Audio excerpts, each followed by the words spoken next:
অদ্যোত্তাদি আষাঢ় মাসে মিথুন রাশিতে রাত্রিকালে পক্ষে নবমী কাশ্যপ গোত্র নিজের দেব সর্মান্য কন্যা শুভবিবাহ নবজামাতা বস্ত্রদানম কর্মণি পরিমোহম হরিষ্যে বিনিয়োগ।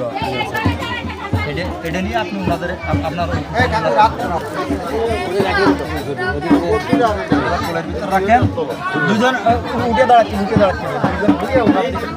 জলের গ্লাসটা ধরাই দেন ওইদিক ওইদিকে ছড়াই আমার হাতের আংটি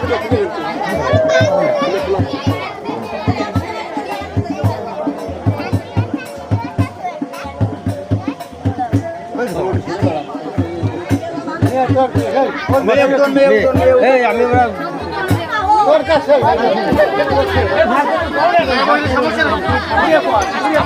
বসেন তারপরে আগে এই বাড়ির গুল্লিটা দিলি মেয়ে 7 এই গুল্লি দিলি 7 একটু দেন